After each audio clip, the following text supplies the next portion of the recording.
April 8, 1943. 25,000 feet above the coast of France, First Lieutenant Robert Johnson sat in the cockpit of his Republic P-47 Thunderbolt, one hand on the throttle, the other on the control stick. Watching the formation of B-17 flying fortresses, he'd been assigned to escort lumber through airspace, where German fighters had been mauling American bomber formations for months with near impunity. Johnson had arrived in England 3 months earlier with the 56th Fighter Group, had spent those months training in an aircraft that every pilot who climbed into it had the same first reaction. This thing is enormous. The P-47 weighed 7 tons empty, nearly 8 tons fully loaded, making it twice the weight of the nimble Spitfires and Messerschmitts that dominated European skies, making it seem more like a flying bathtub than a fighter aircraft, making pilots wonder whether the Army Air Forces had lost their minds assigning this lumbering beast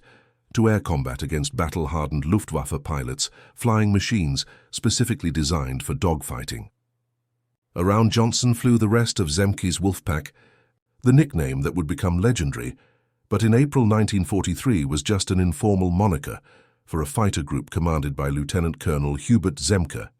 a hard-driving perfectionist who believed the P-47 could work if pilots learned to exploit its strengths rather than lamenting its weaknesses. The mission was straightforward: protect the bombers penetrating deep into France, keep German fighters away from formations that were vulnerable despite their defensive firepower, survive long enough to learn whether this massive American fighter could compete with Luftwaffe machines that had been perfected through years of combat from Spain, through Poland, through the Battle of Britain. What none of these American pilots fully understood yet, what the Luftwaffe pilots who would soon engage them couldn't have imagined,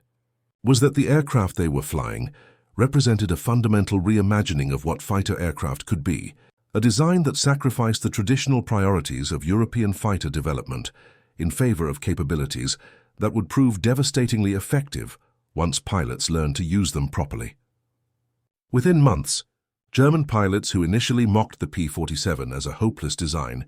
would be transmitting urgent warnings about the American fighter that could absorb punishment, that would destroy other aircraft, that could dive faster than anything flying, that carried firepower so overwhelming that a single burst could disintegrate targets German pilots thought were invulnerable. The story of how the P-47 Thunderbolt evolved from an object of ridicule to the most produced American fighter of World War II begins not with any single design decision, but with the intersection of engineering philosophy, industrial capacity, and tactical requirements that American aircraft designers approach differently than their European counterparts. When Republic Aviation's chief designer, Alexander Kartveli, began work on what would become the P-47 in 1940, he faced requirements that seemed contradictory. The Army Air Corps wanted a fighter with performance equal to or better than European designs, but they also wanted range, armament, and survivability that European fighters couldn't match. European fighter philosophy, refined through years of development and validated through combat in Spain and Poland and France, emphasized agility and climb rate achieved through minimizing weight and size. The Supermarine Spitfire and Messerschmitt Bf-109, the two fighters that had dominated the Battle of Britain, both weighed around 6,000 pounds empty, both prioritized turning performance and rate of climb. Both accepted limited range and relatively light armament as acceptable trade-offs for superior maneuverability. Kartveli looked at those requirements and made a decision that seemed insane to pilots trained in traditional fighter tactics. He would build the biggest, heaviest fighter anyone had ever seen, would wrap the pilot in armor and surround the aircraft with systems redundancy, would install the most powerful engine available, driving the largest propeller that could be fitted, would pack 8 50 caliber machine guns with more ammunition than any fighter had carried, would accept that this monster would never turn with a Spitfire or climb with a Bf-109, but would instead dominate through sheer power and overwhelming firepower, applied from positions that exploited the aircraft's genuine advantages. The result,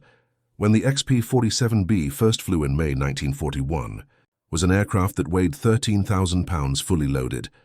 that stood 15 feet high on its landing gear, making it tower over other fighters, that featured a fuselage so large that British pilots seeing it for the first time joked that a pilot could defend himself by running around inside and hiding from attacking fighters. The performance specifications seemed to justify the skepticism. The P-47 couldn't turn with fighters half its weight, couldn't climb as rapidly as purpose-built interceptors, required enormous runways for takeoff and landing, burned fuel at rates that limited its range, despite carrying twice as much fuel as smaller fighters. Test pilots who flew it filed reports describing an aircraft that seemed to combine the worst characteristics of a fighter and a bomber, that handled like a truck, that seemed destined to be shot down by more agile opponents. But those same reports noted characteristics that would prove decisive. The P-47 could dive faster than any production fighter, reaching speeds over 550 miles per hour, where drag and control forces that would tear apart lighter aircraft barely affected the massively built Thunderbolt. It could absorb battle damage that would destroy other fighters, with armor protecting the pilot and vital systems, with redundant controls that kept the aircraft flying even after taking hits that should have been fatal. Most significantly, it carried 8 Browning M2 50 caliber machine guns, 4 in each wing, each weapon loaded with 425 rounds, providing a total of 3,400 rounds that could be fired in sustained bursts that no other fighter could match. The 50 caliber machine gun had become the standard American aircraft weapon through a combination of industrial capacity and tactical philosophy that differed fundamentally from European approaches. British and German fighters typically carried combinations of rifle-caliber machine guns and 20mm cannons, the machine guns providing volume of fire, while the cannons delivered destructive power through explosive shells. The American 50 caliber Browning M2 represented a middle ground, larger and more powerful than rifle-caliber weapons, smaller, and with higher rate of fire than cannons, capable of firing armor-piercing incendiary rounds that could penetrate aircraft structures and fuel tanks and engines with devastating effectiveness. 8 of these weapons, firing simultaneously, delivered 63 pounds of projectiles per second, a weight of fire that exceeded most fighter armament systems and approached the defensive firepower of bombers. The ballistic characteristics meant that all 8 guns could be harmonized to converge at specific ranges, creating a cone of fire where bullets from all weapons converged on a single point with combined impact that could soar through aircraft structures. Pilots who'd flown earlier, American fighters armed with 650 calibers or combinations of machine guns and cannons, had learned that concentrated fire from multiple weapons could destroy targets with brief bursts. But the P-47's 8-gun installation took this principle to an extreme that bordered on excessive, until pilots discovered that excessive firepower was exactly what air combat required. The ammunition load allowed for sustained firing that gave pilots multiple opportunities to correct aim and achieve hits, unlike cannon-armed fighters that carried limited ammunition requiring precise shot placement to be effective. The installation positioning, with 4 guns in each wing outside the propeller arc, meant no synchronization gear was needed, allowing the weapons to fire at their maximum cyclic rate without the interruptions that reduced effectiveness of fuselage-mounted weapons firing through the propeller. The combined package, 8 weapons, massive ammunition capacity, installation that maximized rate of fire, created a fighter that could engage multiple targets in a single mission, that could sustain fire long enough to guarantee hits even against maneuvering targets, that delivered destructive power that surprised pilots who'd trained on fighters with lighter armament. By early 1943, when the P-47 began arriving in England, the strategic bombing campaign that would dominate American air operations in Europe had already revealed fundamental problems that threatened the entire concept. B-17 and B-24 bombers attacking targets in occupied Europe and Germany were suffering losses that approached unsustainable levels, with German fighters attacking formations that couldn't defend themselves despite the bombers' combined firepower. American bomber commanders had believed that tight formations with coordinated defensive fire would provide mutual protection that would deter fighter attacks. But Luftwaffe pilots had developed tactics that exploited vulnerabilities in bomber formations, making head-on attacks that limited their exposure to defensive fire. Concentrating multiple fighters against individual bombers to overwhelm defensive gunners, timing their attacks to catch formations at maximum vulnerability during bomb runs, when aircraft flew straight and level. The losses mounted through 1942 and early 1943, with missions to heavily defended targets losing 10 to 15% of attacking aircraft, casualty rates that would deplete bomber groups within months if continued. The solution seemed obvious: provide fighter escort that would keep German fighters away from bomber formations, allow bombers to reach their targets without the attrition that was making strategic bombing unsustainable. But fighters available in 1942 and early 1943 lacked the range to escort bombers deep into Europe, leaving bombers unprotected for the most dangerous portions of their missions, where German fighters could attack without interference. The P-38 Lightning had range, but suffered reliability problems in European conditions and couldn't match German fighters in performance. The P-51 Mustang wouldn't appear in its long-range form until late 1943. The Spitfire, despite its legendary status, had been designed for defensive operations over Britain and lacked the range for deep penetration missions. Into this gap came the P-47, an aircraft that seemed poorly suited for escort duties, but that represented the only fighter available in sufficient numbers with sufficient range to provide protection for at least part of the bomber's missions. The 56th Fighter Group, equipped with P-47s and commanded by Hubert Zemke, arrived at Horsham St. Faith in England in January 1943, along with several other fighter groups similarly equipped. The pilots were young, most in their early 20s, trained in American flying schools that emphasized formation, flying and gunnery,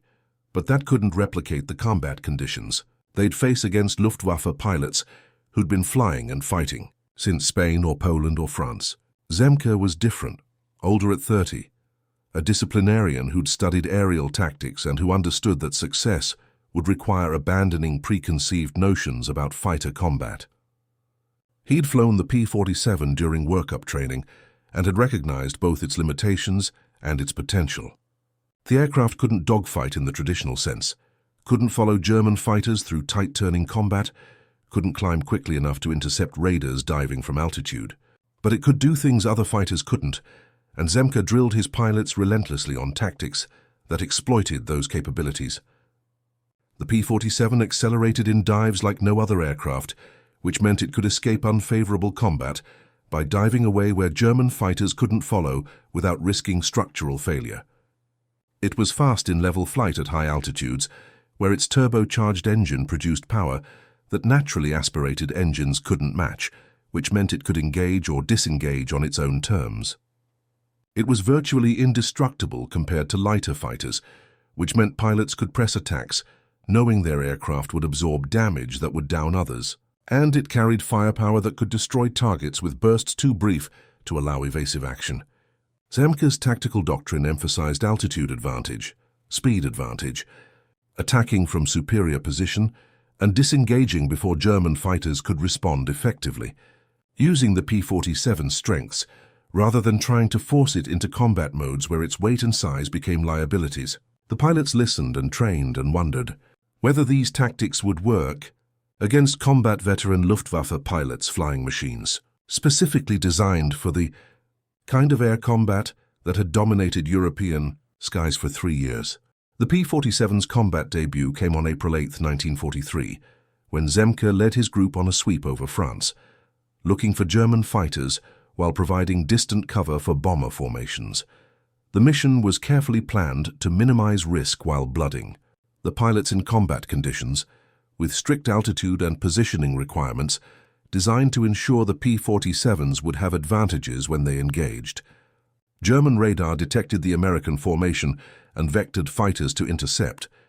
and within minutes the radio frequencies filled with calls as pilots spotted bandits and maneuvered for advantage. What followed wasn't the one-sided slaughter that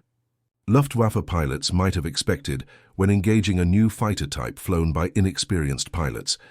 but it also wasn't the crushing American victory that post-war narratives sometimes suggested. The combat was confused, with both sides claiming victories that post-war research showed were often overclaims, with German fighters discovering that the massive American aircraft were faster than expected and could dive away from attacks that should have been killing shots, with American pilots learning that their 8 guns could shred German aircraft when hits were achieved, but that achieving those hits against maneuvering targets required skill and patience they were still developing. Captain Charles London of the 63rd Fighter Squadron claimed the first P-47 victory, a Focke-Wulf FW-190 that he caught in a dive and destroyed with a burst that witnesses reported tore the German fighter apart. Other claims followed, some confirmed by gun camera footage, others remaining uncertain in the chaos of air combat, where multiple pilots could fire at the same target and each could legitimately believe they'd achieved the kill. The Germans shot down 2 P-47s, demonstrating that the American fighter wasn't invincible, but they also lost pilots who'd underestimated the Thunderbolt's speed and firepower, who'd tried to disengage using dives that the P-47 matched or exceeded, who had taken hits from those 850 calibers and discovered that the concentrated firepower could destroy aircraft in seconds. The mission didn't revolutionize air combat or prove the P-47's worth definitively, but it demonstrated that American pilots flying this massive fighter could compete with Luftwaffe formations, could survive and score victories, could learn and adapt to combat conditions that training couldn't replicate. Over the following weeks, the P-47 groups flew increasingly ambitious missions, extending their range as external fuel tanks became available, developing tactics that refined Zemke's initial doctrine, accumulating combat experience that transformed green pilots into veterans who understood how to fight in their aircraft. The learning curve was steep and costly, with aircraft lost to German fighters, who exploited moments when American pilots made tactical errors, with pilots killed because they tried to turn fight with Bf-109s or FW-190s, instead of using speed and firepower advantages. But the P-47 groups also scored steadily mounting victories, with individual pilots beginning to develop reputations as effective combat leaders. Robert Johnson emerged as one of these, a quiet pilot from Oklahoma, who'd seemed unremarkable during training, but who demonstrated an instinctive understanding of air combat that made him deadly effective. Francis Gabreski, a Polish-American pilot who'd served briefly with a Polish squadron flying Spitfires before transferring to the 56th, brought tactical sophistication that came from combat experience and from cultural connection to the European war that most American pilots lacked. These men and others like them learned to exploit the P-47's characteristics, learned to position themselves above German formations where they could dive to attack and then use speed to escape, learned that brief bursts from 850 calibers could destroy targets before German pilots could react, learned that the massive fighter they'd initially doubted could make them deadly if they fought to its strengths rather than its weaknesses. The Luftwaffe, meanwhile, was learning that the new American fighter represented a genuine threat that required tactical adjustments and respect that early encounters had suggested wasn't necessary. The transformation of Luftwaffe. Perception about the P-47 didn't happen through a single dramatic encounter, but through accumulating evidence that the fighter they'd dismissed as a hopeless design was killing German pilots with disturbing regularity. Intelligence reports from captured American pilots revealed aircraft specifications that seemed impossible: 850 caliber machine guns, armor protection that covered the pilot and critical systems, self-sealing fuel tanks that prevented fires when punctured, an engine that produced over 2,000 horsepower and could absorb battle damage that would disable German engines. Luftwaffe pilots returning from encounters with P-47 formations reported that the American fighter could dive away from any attack, that its speed at altitude made interception difficult, that when its guns hit, the results were catastrophic in ways that machine gun fire shouldn't be. German fighter tactics, refined through years of combat, emphasized exploiting altitude advantage and using superior climbing performance to position for attack. But P-47 formations increasingly operated at altitudes where German fighters couldn't reach them quickly enough, where the Thunderbolt's turbocharged engine maintained power that naturally aspirated German engines lost as air density decreased. The standard Luftwaffe tactic of diving away to escape unfavorable combat became suicide against P-47s that could match or exceed the dive speed of any German fighter. That could follow Bf-109s and FW-190s down and destroy them before they could level out. The dismissive attitude that had characterized initial German reactions to the P-47 gave way to wary respect, and then to genuine concern as victory claims against the American fighter remained modest while German losses mounted. Heinz Beer, one of the Luftwaffe's most successful aces, would later state that the P-47 could absorb an astounding amount of battle damage and had to be handled very carefully. A remarkable admission from a pilot who'd fought against Spitfires and Hurricanes and Soviet fighters, and who now considered the massive American aircraft among the most dangerous opponents he'd faced. The psychological impact on German pilots was significant, knowing that American formations they engaged might include fighters that could chase them down if combat went badly, that could survive hits that should be fatal, and return fire that could destroy German aircraft with single bursts. That represented industrial capacity that could replace losses faster than German factories could produce replacements. By mid-1943, the P-47 had evolved from an experimental design of questionable value into the primary American escort fighter in Europe, with multiple fighter groups equipped with the type and tactics refined through combat experience that was costly but effective. Robert Johnson's career illustrated this evolution in personal terms that captured the broader transformation of American fighter operations. On June 26, 1943, Johnson was returning from escort duty over France when his formation was bounced by German fighters that achieved surprise and position advantage. In the ensuing combat, Johnson's P-47 took hits from a Focke-Wulf FW-190 that should have been fatal, with cannon shells and machine gun bullets tearing through the aircraft's tail section, destroying the radio, puncturing control surfaces, and shattering the cockpit canopy. A cannon shell exploded against the armor plate behind Johnson's seat,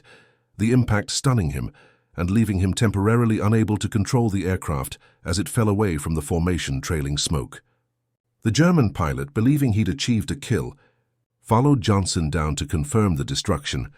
positioning his FW-190 directly behind the crippled P-47 and firing bursts that hit the Thunderbolt's wings and fuselage.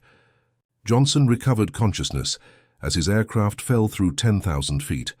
saw the German fighter behind him, and instinctively jammed the throttle forward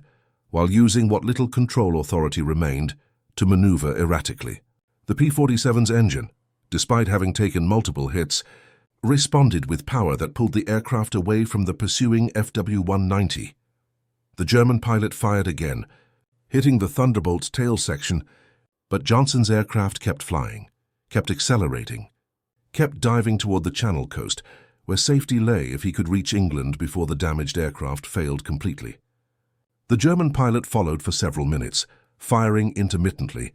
achieving additional hits that damaged systems and structures but failed to bring down the American fighter that refused to die. Eventually, as the formation approached the English coast and the German pilot reached the limit of his endurance over enemy territory, the FU-190 broke off and headed back toward France. Johnson nursed his devastated P-47 across the Channel,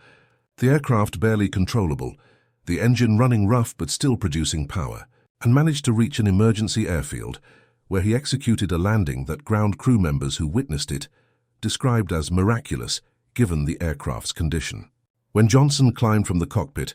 ground personnel counted over 200 separate hits on the aircraft, including cannon shells that had penetrated the fuselage and exploded inside,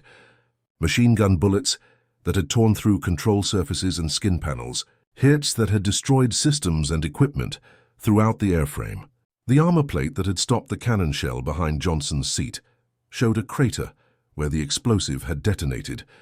and engineers examining it calculated that without that armor Johnson would have been killed instantly. The self-sealing fuel tanks had been punctured multiple times but hadn't caught fire, preventing the catastrophic explosion that had killed so many fighter pilots in earlier aircraft. The engine had taken hits that should have caused immediate failure but had continued running long enough to get Johnson home.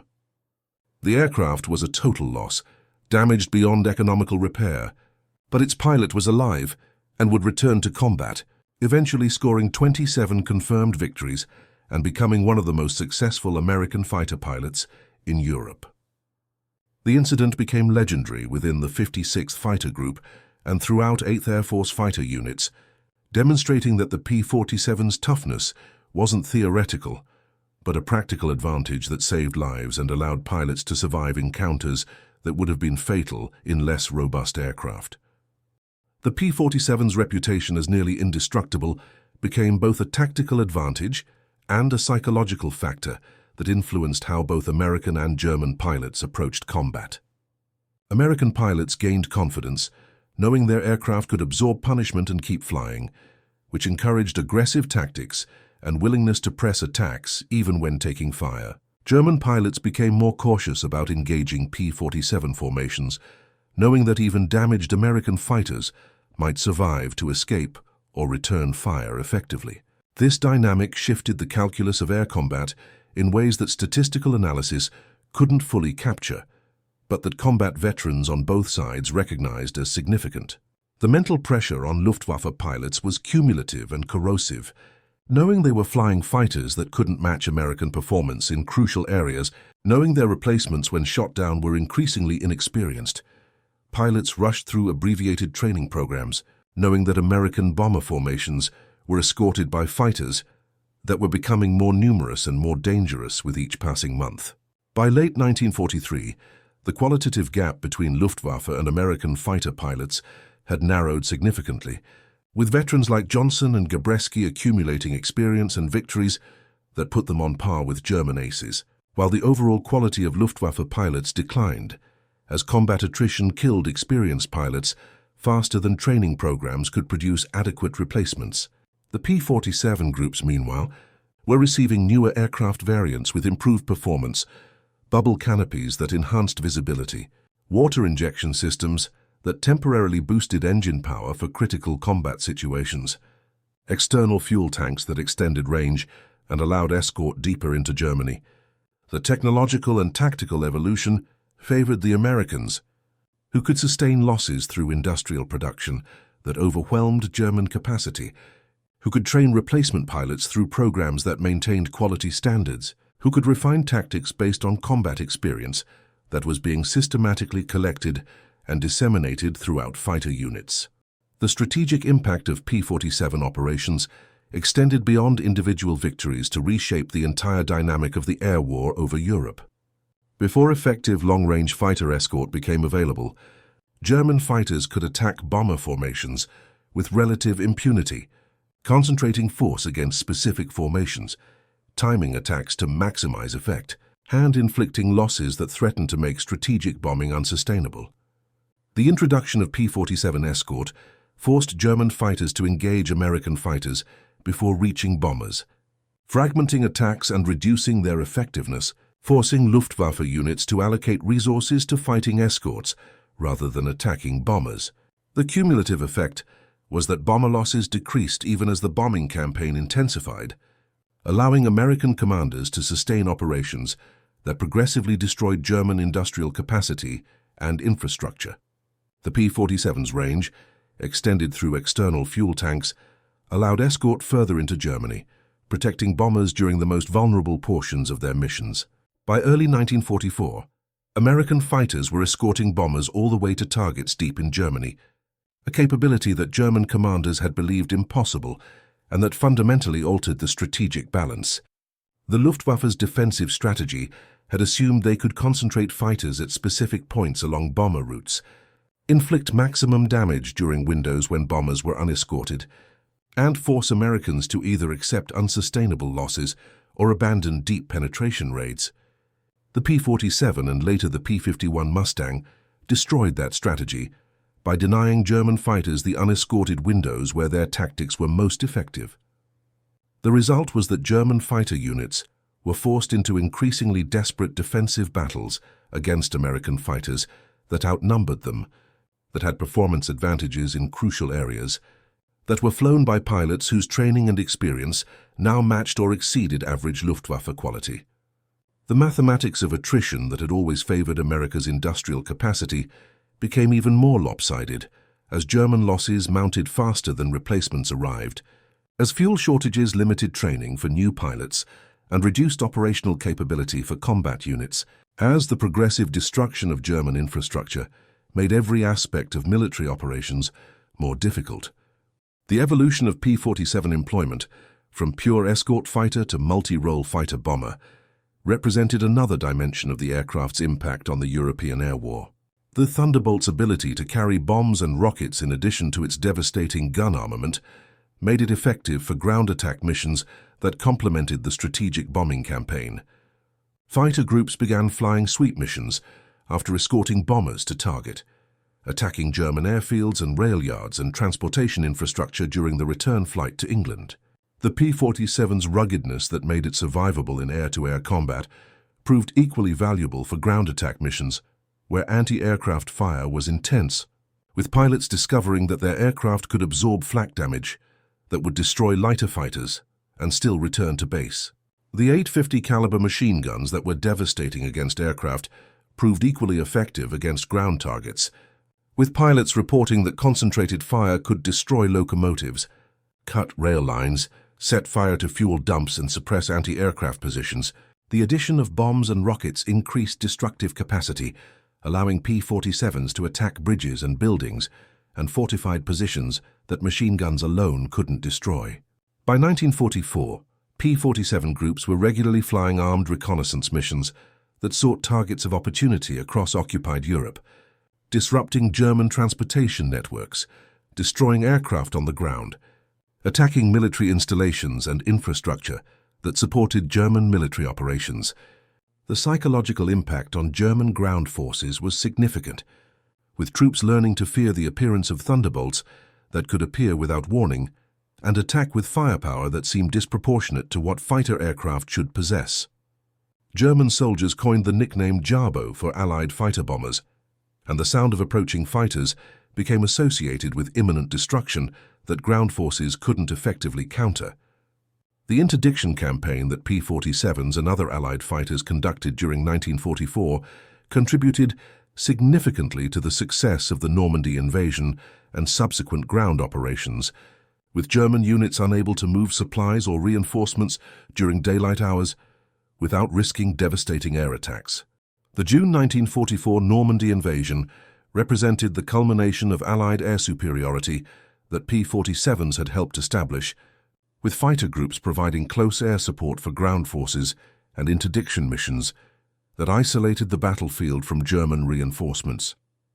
The 56th Fighter Group and other P-47 units flew multiple missions daily, attacking German armor and artillery and troop concentrations, destroying transportation infrastructure, establishing air superiority that allowed Allied ground forces to operate without effective German air opposition. Herb Zemke's tactical leadership had transformed the 56th from an inexperienced unit into one of the most effective fighter groups in Europe, with pilots who'd survived initial combat and developed into skilled veterans who understood how to exploit their aircraft's capabilities. Robert Johnson had completed his combat tour and returned to the United States, his 27 victories making him one of the top American aces. Francis Gabreski continued flying and fighting, eventually achieving 34.5 confirmed victories before being shot down in July 1944 during a low-level strafing attack, surviving as a prisoner of war for the remainder of the conflict. The 56th Fighter Group as a unit would claim more aerial victories than any other American fighter group in Europe, a record that reflected both the capabilities of the P-47 and the quality of pilots who'd learned to fight effectively in the massive fighter that they'd initially doubted. Other P-47 groups compiled similarly impressive records, with the type serving throughout Europe and in the Pacific Theater, where it proved equally effective against Japanese aircraft and in ground attack roles. By war's end, over 15,000 P-47s had been produced, more than any other American fighter type, equipping multiple fighter groups and serving with Allied air forces that received the type through Lend-Lease programs. The Thunderbolt had evolved from an experimental design of questionable value into the workhorse of American fighter operations, a transformation that reflected both the aircraft's genuine capabilities and the ability of pilots and tacticians to develop employment methods that exploited those capabilities effectively. The final year of the European War saw P-47s operating in environments that would have seemed impossible during the aircraft's troubled introduction. Fighter groups equipped with late-model P-47Ds and the advanced P-47M variant flew missions deep into Germany, engaging the last desperate Luftwaffe formations that challenged Allied air superiority, destroying German jets that represented the final technological gamble to regain air combat effectiveness. The P-47M, optimized for high-altitude interception, could reach speeds approaching 470 miles per hour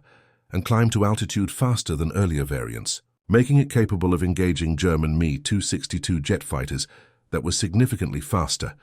but vulnerable during takeoff and landing. P-47 pilots claimed 20 Me-262 kills during the final months of the war, demonstrating that even jet fighters weren't invulnerable to properly positioned conventional fighters with overwhelming firepower. The ground attack missions continued until German surrender, with P-47s destroying thousands of vehicles and locomotives and aircraft on the ground, contributing to the complete collapse of German military logistics that made continued resistance impossible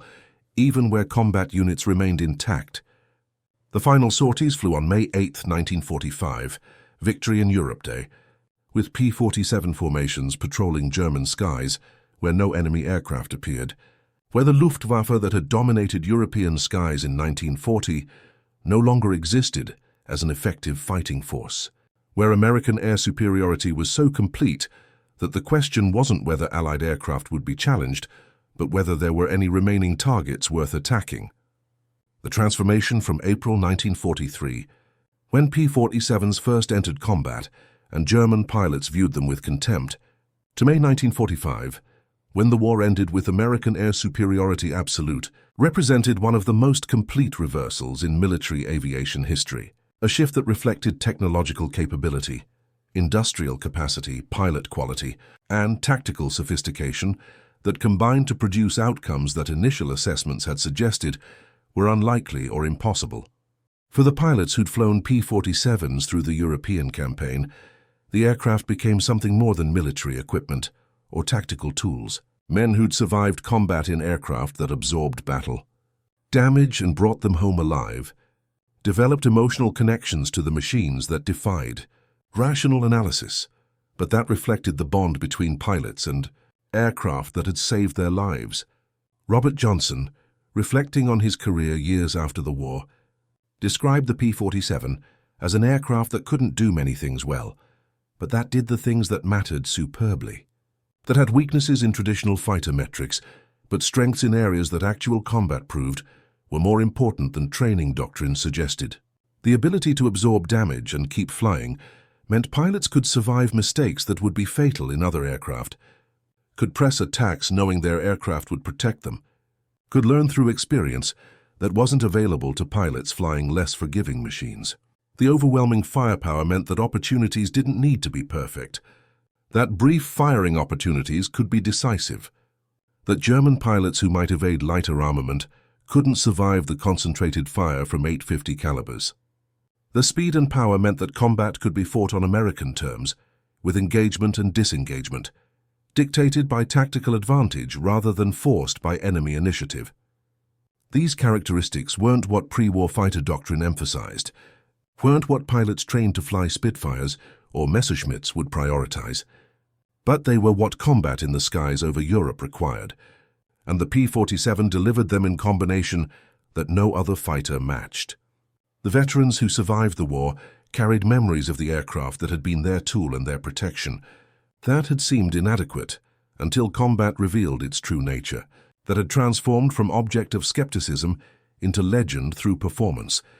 that validated design decisions that seemed questionable until battle conditions proved them correct. The story of the P-47 Thunderbolt's transformation, from mocked design to respected weapon, ultimately illustrated fundamental principles about military technology and combat effectiveness that transcended the specific aircraft in conflict. Preconceived notions about what makes effective military equipment often reflect peacetime assumptions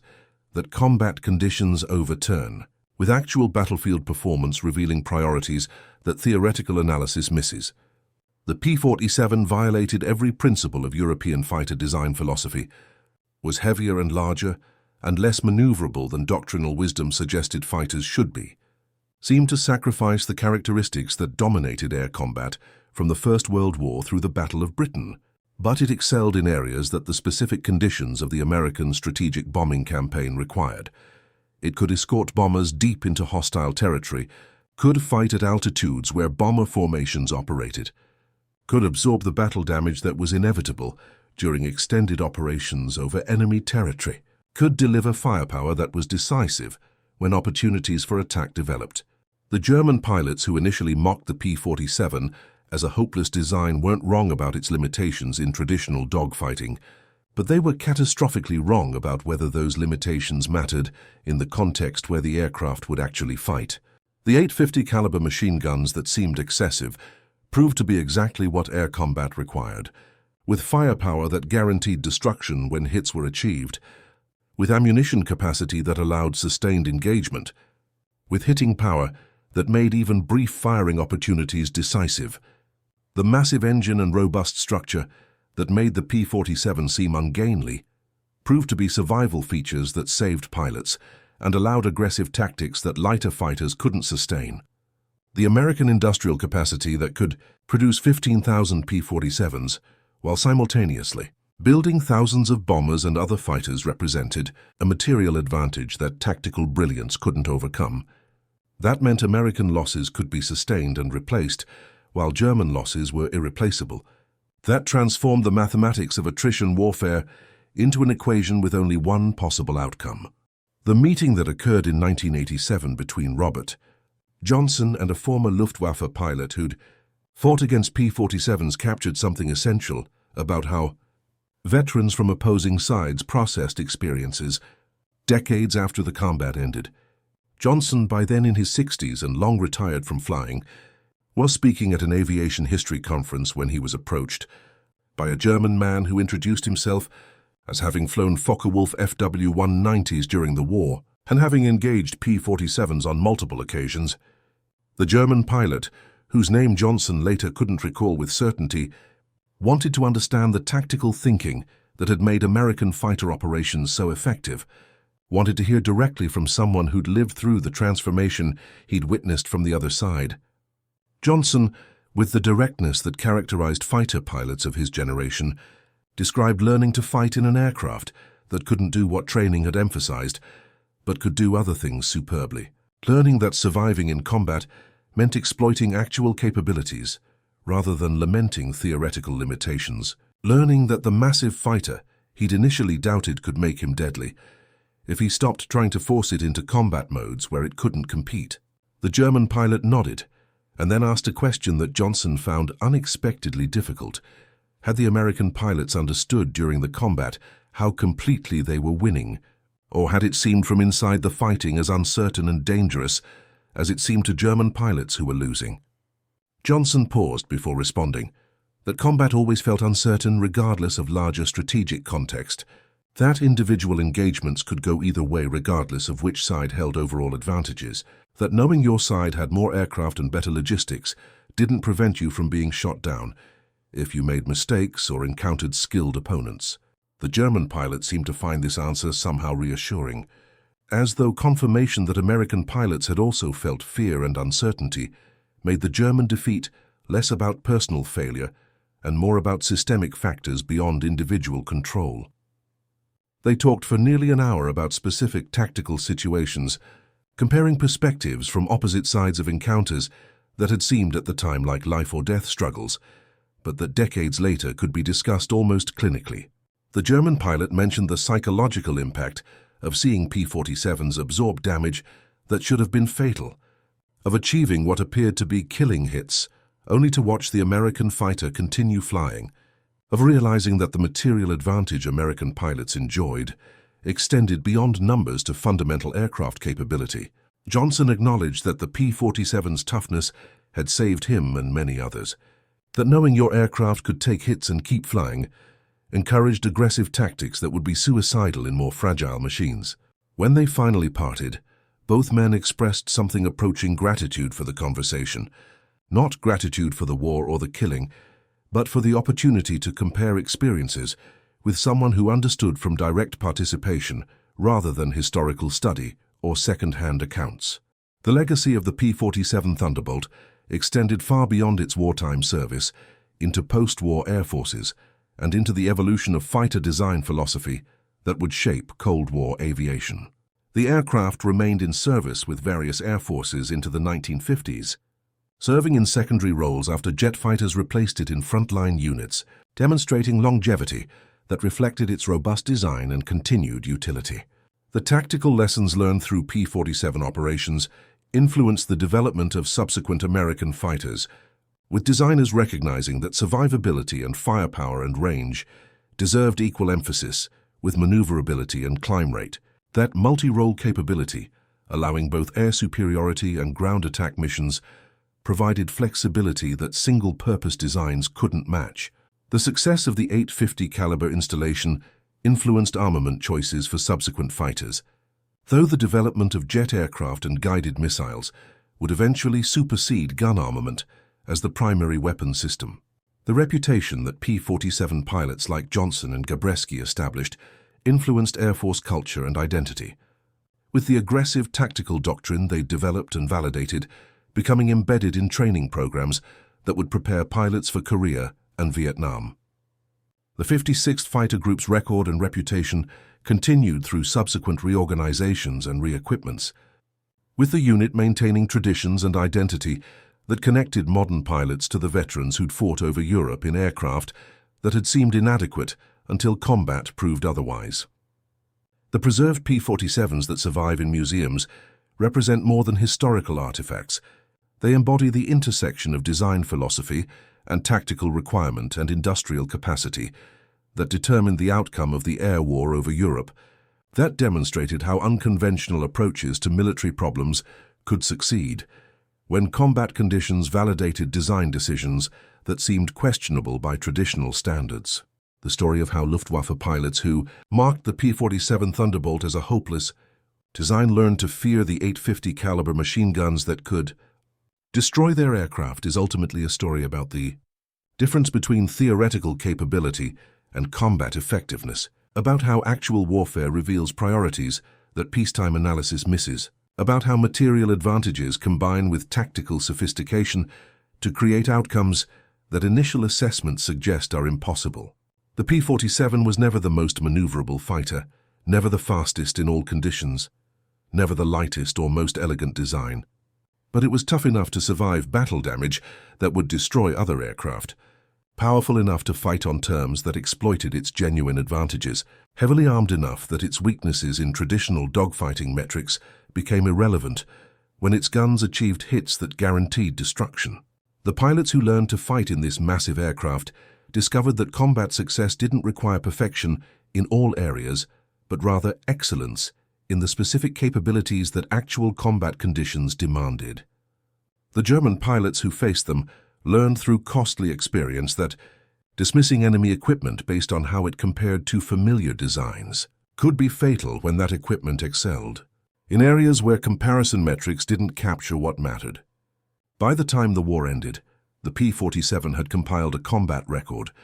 that included nearly 4,000 air-to-air victories and devastating effectiveness in ground attack missions, had served in every theater where American forces fought, had earned a reputation for toughness and firepower that made it legendary among the pilots who flew it and respected by the enemies who faced it. The transformation from object of ridicule to instrument of victory took less than 2 years of combat operations, a remarkable evolution that reflected both the aircraft's inherent capabilities and the ability of American pilots and tacticians to develop employment methods that validated design. Decisions that seemed questionable until battle or conditions proved them devastatingly correct.